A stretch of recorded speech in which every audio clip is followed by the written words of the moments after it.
All right, hey everyone, welcome to a Trucksafe Network webinar, the second in our 7-part series on improving CSA scores. I'm Brandon with Trucksafe and Childress Law. Got with me today friends and colleagues, Jared Childress, Rob Carpenter, Brian Runnels. Guys, welcome. Thanks for joining me, as always. Thanks for having us. All right. So last month, it's probably been a couple weeks ago, we did our first in this series, had a pretty good turnout. So I think it's an interesting topic to say the least. So looking forward to diving into part 2 here. Before we get to the good stuff, though, a few things to mention. I feel like everybody says housekeeping items at that point, but I refuse to say that. So I'm not going to say it. What do you want to call it? I'm just going to say we got a few things to mention here. Okay. But anyway, I think that sounds fine. All right, first up, let's get to the right screen here. I want to first thank our sponsor of this series, which is Hall. Hall builds modern compliance, safety, and risks software for commercial fleets to manage things like DQ and maintenance files, driver qualification and maintenance files. Hall's actually offering a special deal for webinar attendees. Head over to the link on the screen or take a picture of that QR code, as Jared just did, and you'll get a free CSA risk analysis just by entering your USDOT number. So thanks a lot to the Hall guys. Really appreciate it. I also want to mention eRegs. We launched eRegs. It's been about a month ago now. This is the first app-based digital version of the Federal Motor Carrier Safety Regulations, which we developed to help fleets not only access an always up-to-date version of the regulations on any of their devices, but also to better understand the regulations through baked-in educational videos, articles, FMCSA guidance, and the ability to bookmark and highlight the regulations. So here's a quick demo of it for anybody interested. And this is the regulations. You got the agency guidance right next to it, which is always helpful. You don't have to go flipping through the books or trying to find that stuff online, which is nearly impossible these days. But then also all of our content that's relevant to that particular regulation. So if you're interested, check that out over at eregs.app. You can do a free trial for 14 days.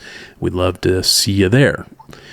Last thing I will mention is if you're not already a Trucksafe Network member, be sure to join the network. Like I said, this is a network webinar.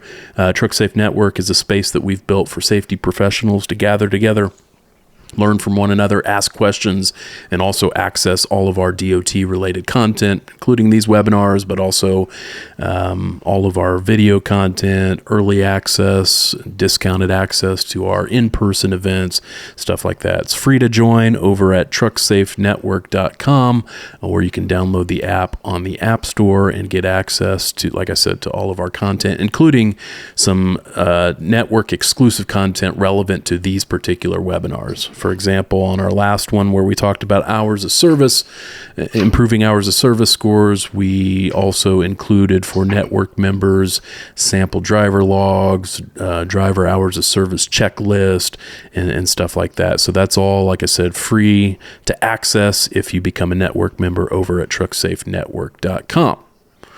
All right, so moving on then to the topic of today. Today we are focusing on unsafe driving. This is another basic that tends to cause quite a few fleets some trouble.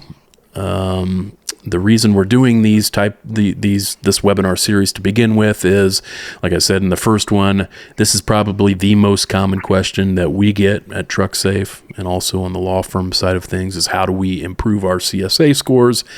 And what we have found is that too often fleets are looking for some kind of a quick fix to that, and that just doesn't exist, it turns out. But there are proven ways to improve these scores. So that's what we're tackling in this series. And in this particular session, we're tackling the unsafe driving basic. So as we go along here, feel free to drop questions in the chat box or the question and answer box, and we will pull them up and answer them as you raise them. And we're happy to do that. So let's get to it. First thing I want to talk about then, well, first of all, here's kind of the agenda. Here's what we have in store for this particular session. We're going to start with taking a look at some recent enforcement data. What are the top unsafe driving related violations that motor carriers seem to be incurring, and then getting into how we can avoid them. The ones that we're going to tackle primarily, spoiler alert here, are speeding, distracted driving, and lane changes.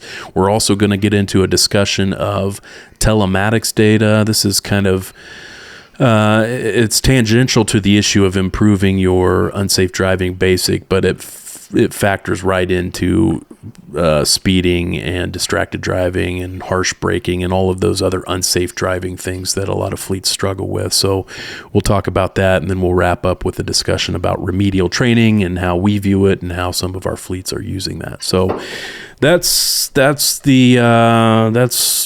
how we intend to proceed here. Like I said, these are pretty informal though, so we would rather tackle your questions if you've got them, so raise them and we will take them as we go. All right. Starting then with enforcement data. That is my topic here, so I will get to it. Looking at FMCSA's enforcement data for the unsafe driving basics specifically.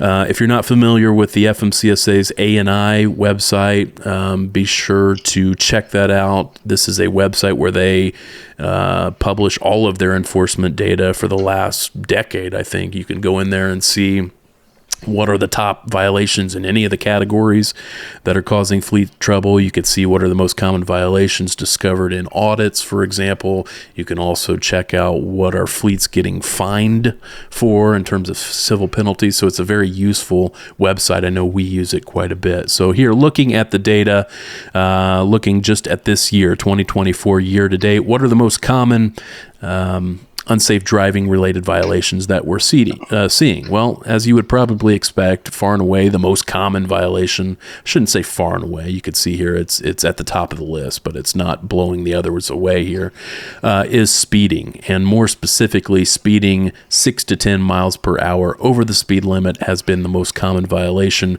factoring into a carrier's unsafe driving score year to date 2024. 18,316 of those violations discovered this year.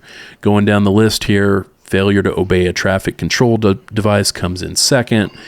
Then we've got some other levels of speeding, namely speeding 11 to 14 miles per hour over the speed limit comes in third. And then we've got drivers failing to certify the accuracy of the information gathered by the ELD. That it shouldn't be on this list, so ignore that one. That is an hours of service violation. I don't know how it ended up on this list, but again, I pulled this data directly from FMCSA, so that seems like their problem. Next up on the list would be seatbelt violations, another pretty common one that we're seeing, and that is there's really no excuse for it. Something easy that could be taken care of, and we could avoid a lot of these problems. And then some other speeding violations and miscellaneous issues. So those are the top issues that we are seeing from an unsafe driving standpoint. Moving further and digging into that data a little more, the thing that we are always interested in is, regardless of what are the most common unsafe driving violations discovered, how heavily are they weighing on your CSA scores, your unsafe driving score as a fleet? We said this in the first session on hours of service, and we'll say it again here. The way that you really get control of issues like this, if you've got a high unsafe driving score, for example, you first have to wrap your arms around what is causing your score to be elevated. And the best way to do that is to log into your SMS account, look at your unsafe driving violations. You can see your full list of violations that are hitting that category over the last 2 years. Look at which ones are happening most frequently, and then look at which ones are weighing most heavily on your score. And that's how you start to get control of it. You start with the ones that are happening most frequently and the ones that are weighing most heavily.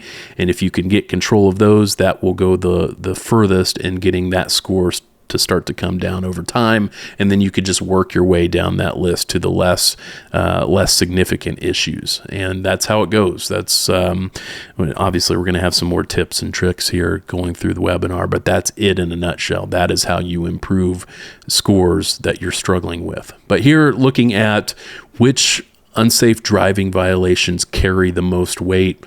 If you know anything about the safety measurement system and CSA system, you'll know that all violations that your drivers could be written up for on a roadside inspection report carry a severity weight of between 1 and 10. And obviously the 10 pointers are going to be the more serious violations, the ones that are that you would hope are more correlated to crash risk. That's kind of the idea with the severity weights. So looking at the 10 pointers here in the unsafe driving category, these are the ones that we really need to focus our attention on, because they are the ones that have the greatest possibility of causing an uptick in your unsafe driving score. So these are the ones, number one, you want to avoid at all cost, but number two, these are the ones you really need to tackle if your drivers are incurring them. So here we go. Operating a commercial motor vehicle while texting, reckless driving, speeding 15 or more miles per hour over the speed limit, speeding in a work or construction zone. Another way to write up the texting violation.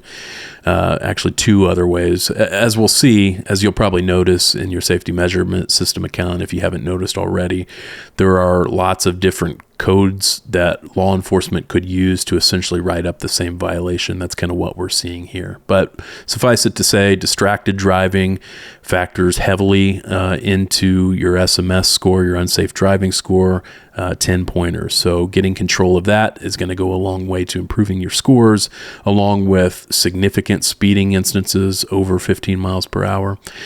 And then working our way down kind of in the severity scale here, 7 pointers, the lesser speeding, so speeding 11 to 14 miles per hour over the speed limit, failing to wear a seatbelt, pretty heavily weighted violation. And again, one that should be easy to correct. It's one that drivers should not be incurring. I will say that one instance where we see seatbelt violations written up quite a bit, those on the call may have seen this come up in their fleet as well, and I think it's pretty unfair, and I usually try and submit a data queue on these when I can, but is a situation where your driver was wearing their seatbelt while driving down the road, and then they get stopped for an inspection, and then when the officer is walking up to the truck, the driver unbuckles the seatbelt and then reaches for their documents, and then they get written up for not wearing their seatbelt in that situation, again, which I think is unfair, because obviously the regulation is intended to make sure they're wearing the seatbelt while driving, not while sitting there during a roadside inspection. But anyway, putting that one example aside, all other seatbelt violations, your drivers should not be incurring them, and if they are, it's really a matter of holding drivers accountable to that. All right, and then the 5 pointers here. What are some of the unsafe driving violations that are 5 pointers? We've got failing to obey traffic control devices, following too close, inattentive driving, improper lane changes, and failure to maintain lanes. So those violations right there, those 3 groups that I mentioned, are the ones that are going to cause the most damage to your unsafe driving score. They are going to cause that score to tick up the most compared to all others. Let's see here. We have got a question here, so let's bring that up. Jill's asking, a motor carrier asked me to submit all speeding violations as data queues. They said to ask in each data queue if the officer calibrated their radar before and after his shift. Apparently, if they have not done this, then the speeding violation might not be removed. Is this wise to submit? Is this true about calibration? I submitted one, and the FMCSA said to do a FOIA request at the state level and get the radar info for the officer. Have you taken this approach on speeding violations? I don't want to waste time. I've got some thoughts on that. I'll open it up to you guys, see what you guys think. I would say that type of a challenge is probably going to be effective in court. So challenging that at the court level, that citation at the court level, and we are presumably talking about a citation as well as a violation. So challenging the citation at the court level with that calibration argument might be effective, but I would not suggest filing data queues and asking questions of the agency through data queue. That's not going to be an effective approach in my opinion. What are your thoughts on that? Yeah, I agree. I would not do that on the data queue level. I think it's a waste of time.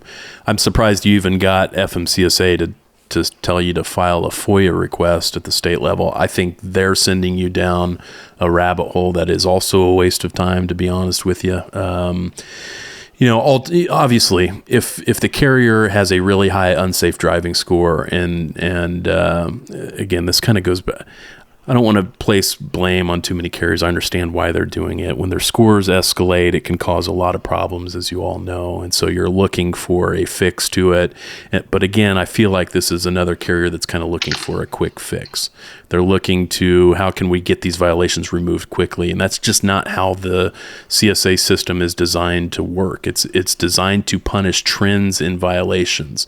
So the system is picking up that for that particular carrier, that their drivers systemically are having a problem with speeding, and trying to play the game and put that on the radar systems of the officers. It's in my experience just going to take up a lot of time, a lot of expense, and you're probably not going to prevail on 99% of those.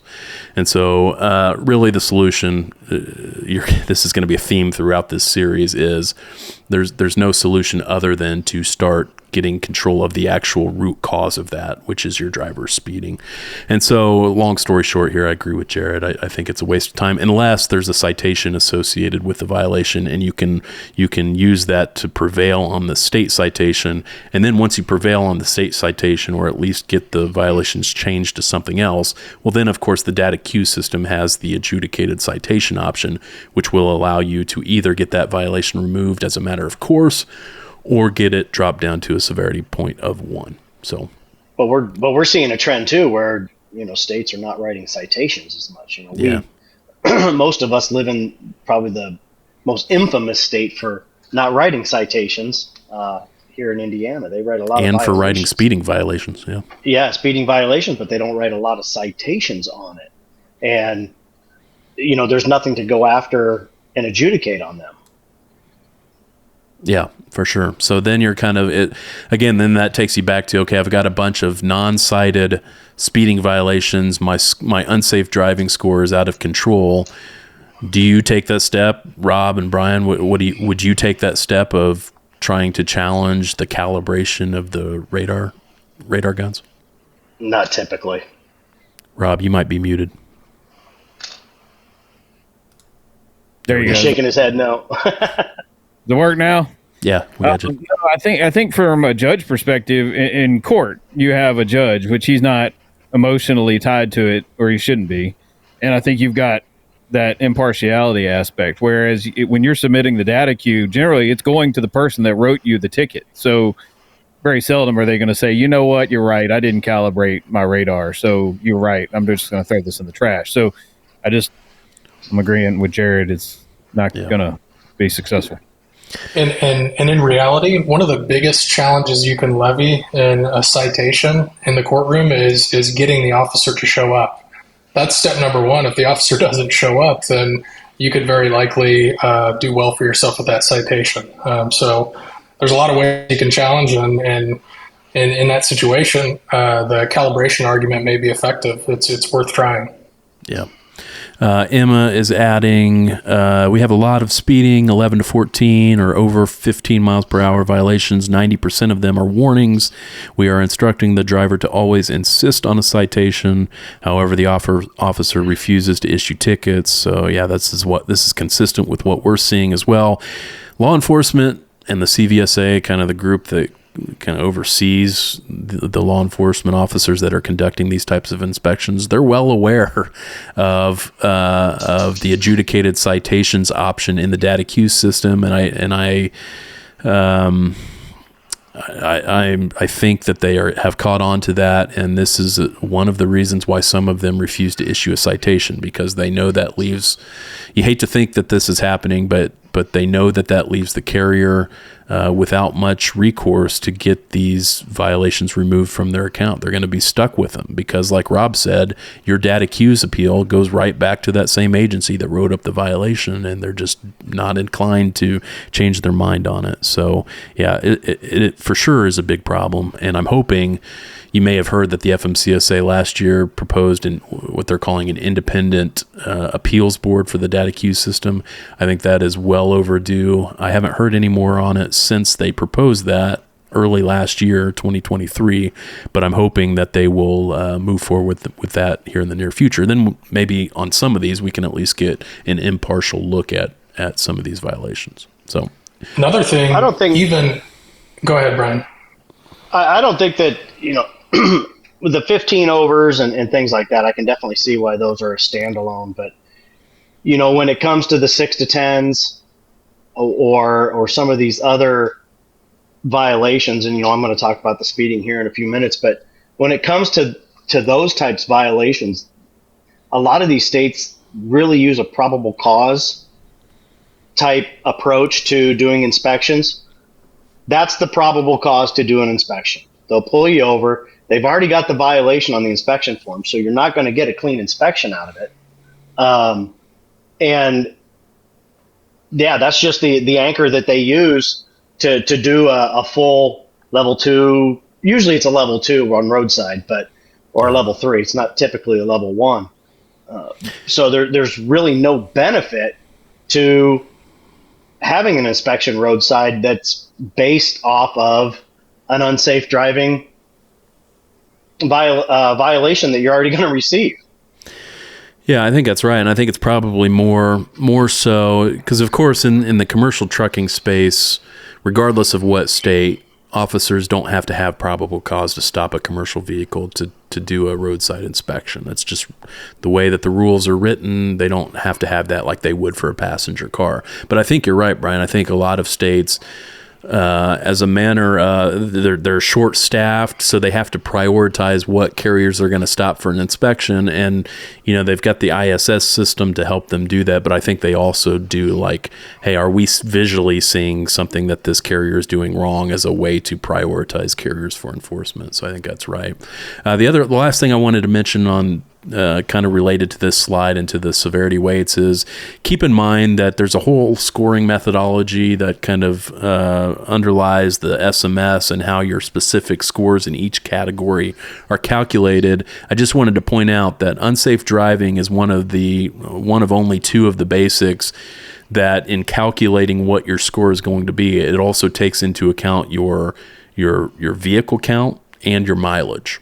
A lot of folks are under the misimpression that all of the basics take into account your fleet mileage to some extent, but it used to be more like that, but it is no longer. Nowadays, only the unsafe driving and the crash indicator basics factor in your fleet count and your mileage. And so generally speaking, the higher your mileage, the lower it's going to drop your unsafe driving, but then that will prompt the inevitable gamesmanship where folks are like, well, I'm just going to jack up my mileage to try and drive down my unsafe driving score. That's going to play out badly for you. Number one, it's not a one-to-one relationship. They're looking at your average fleet mileage and your average fleet count over a certain time period. So even if your fleet count were to jump a little bit, that jump is tempered by the fact that they're using an average over the past 6 months, I believe. So that's one point. The other point is if you're jacking up your mileage and your fleet count to try and game the system and drive down your unsafe driving score, the way you're doing that is by falsifying your MCS 150. And when you submit that MCS 150, you are certifying the accuracy of it to a federal government agency, which is just a bad idea. You do not want to be falsifying a document that you're submitting to a federal agency. It can go badly. I've seen it go badly in audits. The DOT will check you on this when they come in and do an audit. They will ask for your IFTA mileage and they will verify whatever mileage you've got on your MCS 150. And if they don't line up, then it's gonna cause you problems in that audit. They could also pursue criminal penalties for falsification of those types of documents. I haven't seen them do that very frequently, but it is within their authority to do it. So anyway, that was just kind of an aside there. Lastly, in terms of enforcement data, and then I'll turn it over to these guys, is that looking at 2024 year-to-date data on civil penalties issued to motor carriers for unsafe driving violations, we're seeing this more and more. This was a rare occurrence just 5 years ago where fleets would get fined for unsafe driving violations.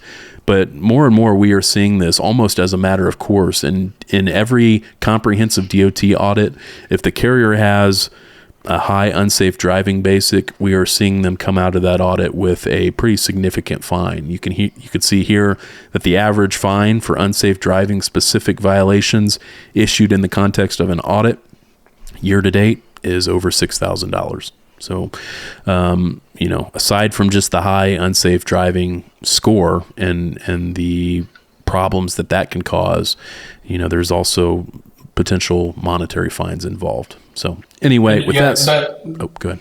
Let me add to that real quick. The last couple compliance reviews that you and I have supported the last several months, I noticed a really heightened sensitivity to unsafe driving, even with carriers that don't have that basic and alert status.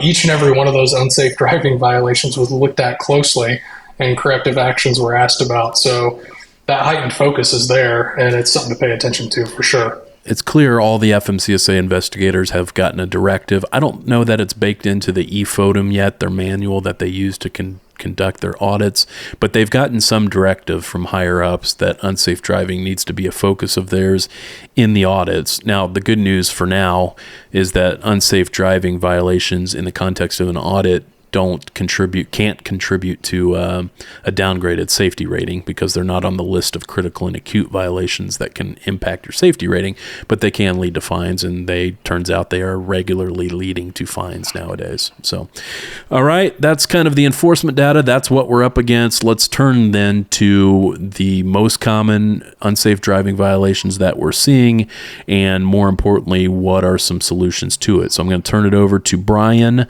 to talk about speeding. So when we talk about the speeding side of things, and I'm going to jump back real quick, and when you talked about falsifying the MCS 150, the other thing that does too is when you supply your IFTA information to an insurance company, they have ways to look at that score and manipulate the numbers back to what they're supposed to be, and they'll take your actual IFTA miles and calculate your CSA scores on that. So you're not really hiding that anyway. So I just want to put that as a side note. Major factor in large truck crashes, it's speed and distraction. Those are the two. Trucks take longer to stop, and the more weight they have, the more space is needed. And according to the FMCSA, it was interesting when I did this data, or when I was looking this up, to find out there was over 100,000 citations, and we just talked about some states aren't issuing citations as much anymore as they are violations, but over 100,000 citations are issued to commercial drivers in any given year. So that number fluctuates up and down, but it seems to be up over the last couple years. I have my theories about that. It could be just, especially now with freight being not as good as it has been, people are pushing harder. And, we talked about crash data for new entry companies not too long ago. And I think with speed and crash data that we're having, I think truck drivers are pushing harder now than they ever have before. And it's not just being over the speed limit. It's being too fast for conditions. And I'm not even talking about weather conditions. I'm talking when we're dealing with high traffic situations or weather or different scenarios, running late. There's just a whole bunch of factors construction zones. And, these things you've sat in this line waiting to get to this construction zone for 45 minutes an hour, and now you just want to get through it. And, the speed limit's 45 and you want to do 55 and 60 to get through there. That leads to a lot of the violations that we see. And, when we talk about too fast for conditions or speeding with the weather, especially loss of control, we see, Rob puts out some great videos. I shouldn't say great. He puts out videos of trucks that are, too fast for Sorry, Rob. Rob's rebuttal here. Yeah, go ahead, Rob. You can say how great those videos are. Well, I think it just depends on how you look at them. I mean, obviously they're not great of what happened, but right, great instances. I get you. Educationally, they are 100% on point. That when you're too fast for the conditions, loss of control can very easily come into play. So, and then speeding is also associated with other unsafe situations, such as improper lane changes or following too close or aggressive driving. Let's not forget, when we look at a lot of those violations that we saw on the screen earlier, quite a few of them are in the eye of the beholder. If the officer thought that was an improper lane change or thought that you're following too close, then he could write that up. And then, trying to do that type of data use is also very difficult, because once again, you're going back to that officer and saying, hey, you were wrong. We weren't following too close. Well, he thought you were. The maintenance implications on speeding. This is one that I think is very, very often overlooked. So when we talk about fuel mileage, for every mile per hour over 60, a truck burns 0.14 miles per gallon per mile per hour over. So when you get up into that 70, 75 range, you're burning a lot of extra fuel. And then the tires. Truck tires, really the max speed on a truck tire is 75 miles per hour. That is where fatigue really starts to wear on a tire. And then if you put that also with underinflated tires, or tires with the lower the tread gets, the hotter they get, you'll see a lot of tire failure. Well, if you have one up on the steer and you're going that kind of speed, a loss of control is a possibility. I've blown a steer tire before. It's not a fun situation. Luckily, I wasn't going that fast, and it wasn't life altering. So that's one thing that I think is often overlooked when I go into companies that say, hey, where are your trucks governed at, or do you let them run open? And they say, yeah, we've got them governed at 75 or 78. I'm like, man, you're just pushing your equipment to the limit, and that's probably not the best way to operate things. One more slide there, Brandon. So the remedies. Well, let's look inside. Is the operation that you're running, is that to blame? Are we dispatching drivers on a minute schedule with seconds to spare? They got to have that time to stop and get fuel, stop and use the restroom, and get there in enough time. Are we leveraging the telematics? Are we able to look at the ELDs, and you're looking at the harsh braking behavior? You can look at average speeds. You can take a period of time and see what the average speed for a truck was. If they're going through Chicago, or they're going through an area like that, they're averaging 60 miles an hour. Well, what speed were they really going? They were going a lot more than 60. Remedial training, reinforcing that speed is a situation where it's not going to be acceptable. It's not going to be allowed in the company that you're working for. That, we want to be safe, and we want to have time to get there, and speeding is not going to be tolerated. And whatever your progressive discipline is, and I know we've talked about this before, or your remedial training, you've got to be consistent with it. So, those are just some of the things that I want to put out there on speeding. I know I kind of cruised through that pretty quick at a good speed, maybe too fast, but I think that speeding is the most common thing that we see with the trucking companies, especially now when everybody's pushing that much harder. Yeah.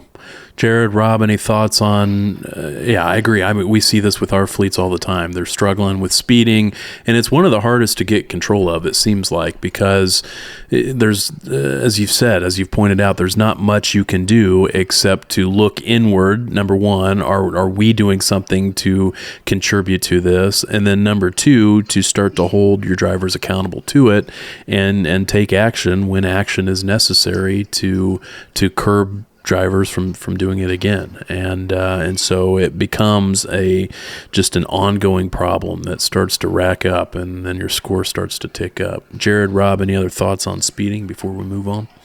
The only ones that I have is you've got the Band-Aid fix. You can govern your vehicle. We had a big issue in when I was running carriers in states like Arizona, where you've got just nothing but free desert, and they would just go crazy. I mean, sometimes 90, 100 miles an hour. So you can govern the truck back for like that Band-Aid, just to try to rein it in. But if we're talking about route behavior change, you got to have something that gives you the visibility into it. And these telematics systems, basically they're giving you these speeds in real time. So you know who your offenders are. You can trend that data out. You can coach them. But ultimately, at the end of the day, there's got to be some accountability there beyond the coaching if the coaching doesn't work. So ultimately, it's gonna be you that's going to pay somewhat of a price for the unsafe driving. And it might just look like, hey, it's just speeding at the onset, but that speeding can get you pulled over and turn into a level 1 with 6 other violations. So it's not just speeding. It's not just unsafe driving. It's a gateway drug. Gateway drug. Exactly. So stay away from the gateway drugs, and really it just comes down to managing it. I mean, I think when you started just now, in terms of it being one of the hardest to control, it really shouldn't be one of the hardest to control. It just really depends on how you manage it and how you manage your business. Yeah. Brian, is your dog okay? Yeah, the mailman came, so it was time for the mail. So she's got to let everybody know the mailman's here. You're gonna get like PETA called on us or something here. So just want to make sure. No, yeah, the one last thing I want to drop in there too is I think trip planning is a lost art. I really do. I think that when Rob and I came up in the industry, man, that was everything. Sitting down with a map and scheduling everything out, and the rule of 50 miles per hour. That if you planned out a trip at 50 miles per hour, that accounted for all your breaks and even some slowdowns, and you would probably beat your time being there. But 300 miles, okay, it's 6 hours. That's when I'll be there. I'll be there in 6 hours. Yeah. And it usually worked out pretty darn close, but I think that's a lost art. Do you guys think, I know we've got pending, and we have had pending for a long time, this proposal for speed limiters on commercial trucks, and I think it's only in the advance notice of proposed rulemaking stage. I can't remember if it's progressed to a notice of proposed rulemaking, but regardless, do you guys think that would have any impact on this or not? Obviously, it's still possible to speed depending on what the speed limit is, but do you think that rulemaking, if it ultimately takes effect, would help cut down on this? Well, it would certainly cut down on speeding for sure, depending on where they place the governance. But my understanding of that rule is it's going to be a joint rule with NHTSA, FMCSA, and it's going to pertain to vehicles produced going forward. So it's not going to necessarily be retroactive. So the new vehicles produced are going to have the speed limiters on them. We know that a lot of fleets already govern, as Brian just mentioned. Is that rule going to contain some speed limiting factors for the fleets that are in existence using governance? I don't know. That's an interesting question. So if they take it retroactive, that's one thing. But if they do it going forward with manufacturers, that's another. The latest I've heard is that it may, in fact, be retroactive, as opposed to the automatic emergency braking, which I understand we're waiting on a final rule for that. I think that will only be prospective. But the latest I've heard is that the talk out there, at least, is that the speed limiter rule would have some kind of retroactivity to it, given that most commercial trucks nowadays are manufactured with the capability to do it anyway. It's just a matter of turning it on. So I guess we'll just have to wait and see. We're early in the rulemaking stage on that one. So sorry, Rob, cut you off. No, you're good. I was just going to say, the problem I've always had with the governor speed limiter piece is, drivers move around a lot. Like most companies have outrageous turnover. So your company might govern this vehicle and Band-Aid fix his speeding problem for now. But when he leaves and he gets in his personal vehicle to drive home, or he leaves and goes to another carrier and drives their truck that's ungoverned, you don't really solve the highway speeding issue, because that guy can just go anywhere and get in any vehicle that's not governed and speed again. But I think ultimately the real root fix is to figure out who the speeders are and then address it and actually show them that there's actually a ROI on safe speed. It's like you can get there safer. There's no tickets. There's no slowdowns for having a level 1 roadside that might take an hour and a half. It's and save on fuel, like Brian mentioned. Yeah, there's a huge piece to it, and I think you just have to change the behavior ultimately. But all right, Rob, you got distracted driving. You want to hit it? Yeah, distracted driving. So there's different types of this. You got visual, manual, cognitive, and I think a big part of this is, and I would put a lot on LinkedIn. I think everybody knows that. But one of the ones that has gotten the most traction is me emphasizing how far you go when you're not looking at the road. So just say you're looking at your phone for 4 seconds and you're going 55 miles an hour. We're talking over 300 feet, right? So a lot can happen in 3. So regardless of what that distraction is, whether it's you talking on your phone and looking down at it, texting, daydreaming, fatigue, eating and drinking, it can basically distract you enough to where during that time of distraction, you might look up and there's a car in front of you. And next thing you know, you've got a crash and possibly have killed someone or injured someone. And it's a huge issue. So there's different statistics out there. It depends on who you look at from a statistics point. Some I've seen as much as 70% of commercial vehicle accidents are the fault of some type of distraction.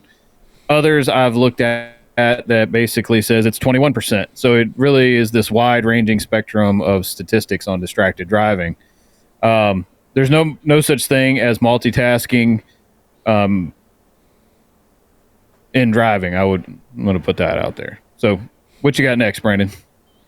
This is still you, I think. Yeah. Next slide.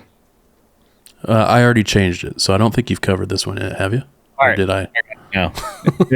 There's lag on Rob's end, and it's not just Rob personally, but By the way, this kind of looks like you in the picture. This isn't you, is it? dude, I weigh way more than that guy. That looks more like Jared, actually. All right, distracted driving. Light, color, motion are all things that are going to catch that peripheral vision. So eyes are attracted to light, color, and motion.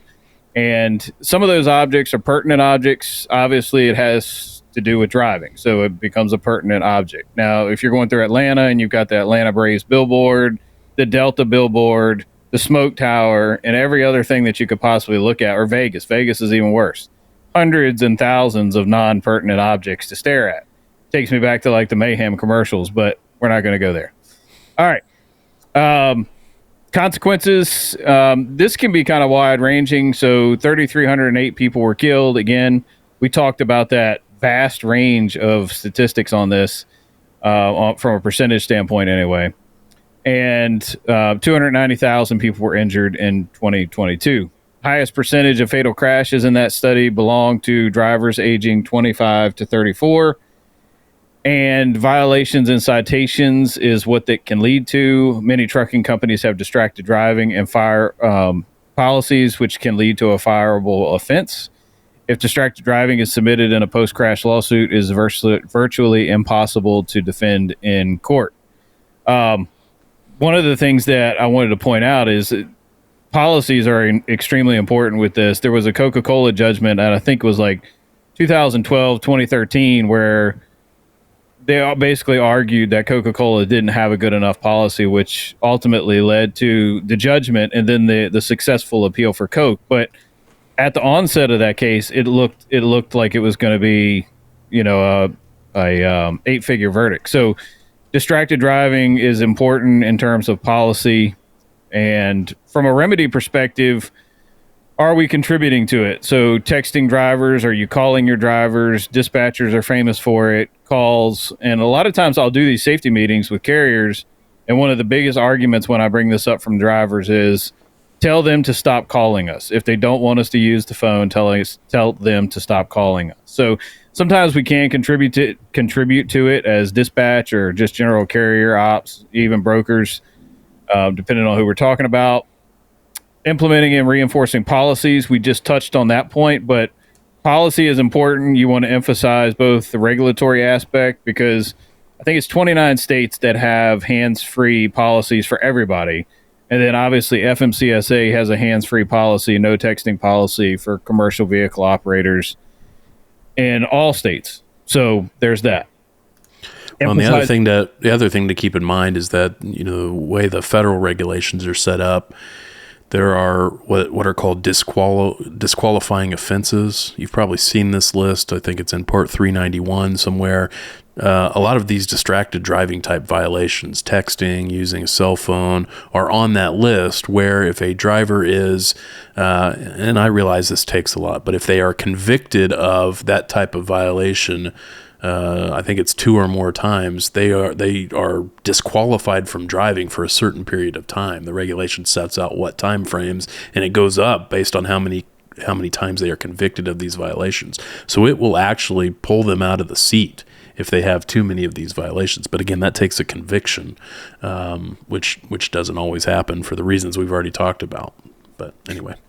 Yeah, I was going to go there, and you've got, for the second offense, it's 60 days. It's a 60-day disqualifier. For the third offense, it's a 120-day disqualifier. And that doesn't have to be two phone use tickets. So, just using following too close as an example as a major violation, you have a following too close, and then you get a cell phone use, you're going to have that same disqualification. So essentially that's how that works. And this is probably for a better suited discussion for the driver fitness basic that we'll do a little bit later. But, that goes directly to driver qualification, because let's say that driver becomes disqualified for multiple disqualifying offenses. He gets fired from that one carrier. He goes to another carrier. A lot of fleets aren't, as part of the DQ process, you're supposed to have that driver list out any violations he's had, and you're also supposed to run that initial MVR. This is one reason why it's important to actually put eyes on that MVR. It's not enough to just pull it and stick it in the file. If you see that type of stuff, this driver has been convicted of multiple disqualifying offenses. Maybe he just hasn't told you that, hey, he's not eligible to operate. My point is, we can't rely on the drivers to tell us that. We actually have to be doing our diligence when we're qualifying these drivers and putting eyes on their driving history and making conclusions from that data. That the purpose of the regulation is to have us draw conclusions as fleets from that data of whether this driver is qualified or not. It's not just a pencil whipping type exercise here where we are just pulling those things and putting them in the file. Brandon, I think my spirit animal on this one. I was getting ready to bring up the $1 billion Florida verdict, because that verdict really came from multiple points, but one of them was, a portion of it was distracted driving, and that second portion of it was the qualification of that driver. So it goes to a lot of different things. All right. Anything else on distracted driving, guys, before Rob moves on to lane change issues? Or any questions for anybody that's here? I haven't seen any more come through. But again, if you have any questions, throw them in the box there and we'll bring them up. Yeah, the technology piece I'm going to leave for Jared. I think he's got telematics at the end. But, I mean, this tech exists. And really, with the AI that are in the cameras that are accurate, will basically tell you, hey, the following drivers have the following issues, and you need to address it. So, all right, this is you again, Rob.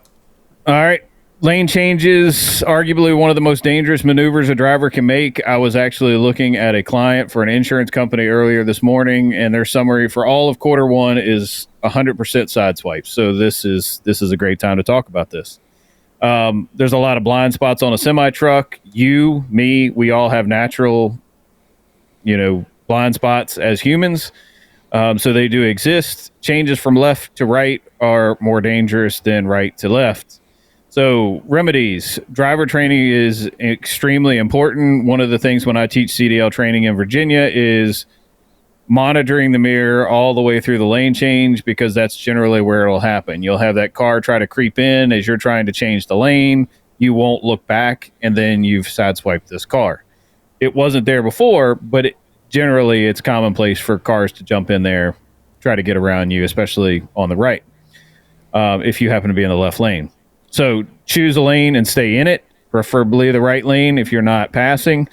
Be aware of signs so there's plenty of time for safe lane changes, and signal early and be patient. So communication is 100% important in these things, both to let people know you are changing lanes or you're about to change lanes, but also that you turn off that communication when it's time to turn it off and you've made that lane change, because miscommunication is also a big issue. All right. Anything else to add, Brian? Yeah, I think one of the things I want to add on that, and this was one of the things when I was working with students and new drivers is, Rob made a point of saying staying in the right lane if you can. And you hear a lot of drivers say they want to be in that middle lane, especially through town, to not deal with oncoming traffic from the ramps. And I get that. But there's also a way to do that in the right lane that is beneficial to where you don't have to make those constant lane changes to go to the middle and come back. And that is really kind of pick your spot and go for it. When you see vehicles coming down that ramp, you pick your spot and you go for it. And that works. It saves you from lane changing, and it saves being out in the middle lane and causing other issues such as tailgating and things like that, maybe on you or you tailgating somebody else. Awesome. Yeah, it's also worth noting that these sideswipe crashes and lane change associated crashes are really difficult to challenge on preventability. They're really difficult to defend in highway accident litigation because there's a lot of, in the absence of cameras, that is, if there are cameras demonstrating, the driver holding the lane as they're being sideswiped by another vehicle, then that certainly helps. But these are really historically difficult to challenge from preventability and difficult to defend against as well. All right. With that, Jared, you're up next here with telematics data. All right. So talking about telematics, we're really getting into the space of how are we going to address unsafe driving in the fleet? And telematics is a huge piece of that. In talking about speeding a little bit, there's two main different approaches that carriers will take in addressing speeding in the fleets. They will wait until citations, violations are written to then address the violations at that point, address the problematic drivers. There's other fleets that take the proactive approach, and that's using telematics. And I would submit to you that telematics is the most powerful tool that you have to address unsafe driving in your fleet. And we're going to talk a little bit about that here. So first of all, what does telematics even mean? It essentially just means the long distance transmission of computerized information. And so your ELD is a classic example of telematics, and that's commonly what folks are referring to when they say telematics in the vehicle. Most ELDs incorporate telematics recording and functionality in different ways. Some of the systems are really sophisticated, while some of the other systems are fairly light on the options to gather telematics data. When we're talking about telematics data, what are we really practically talking about? That could be camera footage, either inward facing or outward facing. Rob touched on this very briefly, but a lot of those inward facing cameras are sophisticated enough to identify distracted driving behaviors such as eating, handheld electronic usage, even long blinks indicating fatigue. And those systems will then generate events, problem events, that the safety office would need to look at and then potentially address with that driver.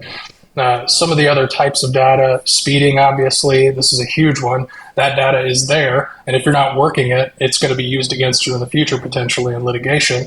Harsh braking events, this is a big one. Unsafe turns, unsafe starts. Those are just some of the options in gathering telematics data.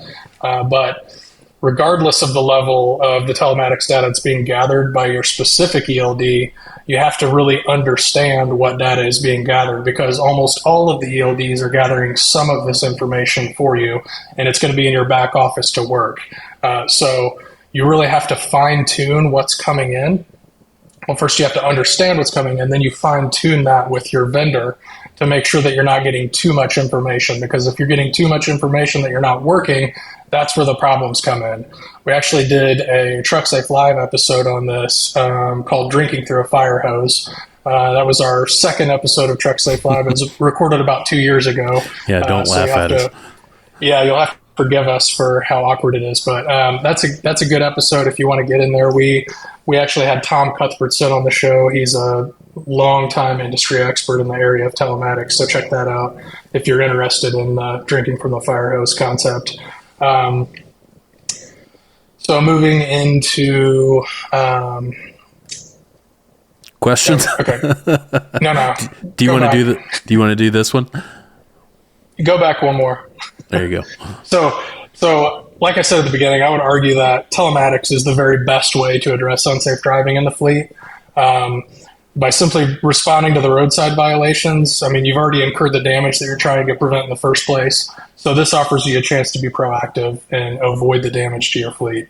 The telematics policy and education to drivers is really important. If you're going to really dive in on telematics data, you really need to have a policy on telematics. And so that's educating drivers on what events are recorded, what's going to happen when an event is recorded, meaning coaching, training, then moving into progressive discipline. So while the data is great, it can be really damaging. It is a treasure trove for the plaintiff's bar. And one of the aspects of this is some of the systems actually grade drivers. So they'll provide a numeric score, great, good or bad, obviously, A through F. And what we don't want to see is a driver that has a horrible score, an F or like a 20%, and there's no coaching or training associated with those events. That's really what we don't want to see. Yeah, for sure. You can go to the next slide, unless anybody has any comments on that. By the way, if anybody has any questions on telematics systems and recommendations and stuff like that, you should reach out to Rob for sure. Rob has created his own niche industry of reviewing and offering opinions on telematics devices. So, but I think the good thing about these is it's like Jared said, like this is the number one way. You know, you used to not have any awareness as to what was going on in your $200,000 truck, right? I mean, you just had no visibility to even be aware of how that driver behaved or how he was behaving and shouldn't have behaved. And you had no way to really coach it and correct it. And I think Jared hit the nail on the head in that last piece where he basically said you need to outline to drivers what these systems do, because there's a level of ignorance in the industry, especially at the driver face. Because when these things first came out, I think a lot of drivers really looked at them and look at them now like someone is watching me all the time. I guarantee you that there is not a carrier on the planet that has somebody being paid to watch these cameras all the time. The entire purpose of these is that AI model that's trained to detect these behaviors. So that event goes off, someone has to look at it, make sure it's accurate depending on what vendor you've got, and then basically coach on it from there. And that's moves into that next piece. And if you're not coaching on those things, then yeah, of course it's going to leave you with some exposure. But from my end, it kind of goes back to what my piece was with side swipes. We even have telematics pieces now, like Motive has Omnicam, Stone Ridge has Mirror Eye. A lot of these vehicles have these side camera capabilities at this point where it's not just a coaching piece. It can be used as a coaching piece, but it's a huge indemnification piece to help in those cases as well. Yeah, and the worst thing the thing you don't want to see at all is you don't educate the drivers at all. Then you put telematics offerings in that are recording lots of events, particularly inward-facing cameras. You'll just see drivers put a sticky note, like right over the inward-facing camera, and then they're not exonerated with their behavior in a crash. You know, they could be doing 10 and 2, doing exactly what they need to do, and that footage is not there to help them. So if you don't educate the drivers, they're going to do things like cover up the cameras and try to inhibit the telematics. All right, guys. Well, we're out of time. We're going to skip over that last slide. We kind of hit it as we went anyway about remedial training, but appreciate everybody joining us today. Like I said early on, be sure to join the Trucksafe network to access the replay of this particular session, and also stay tuned for announcements about future sessions. We appreciate you all being here. Thanks, guys, for joining me and talking about this important topic. We'll catch you all next time. See ya.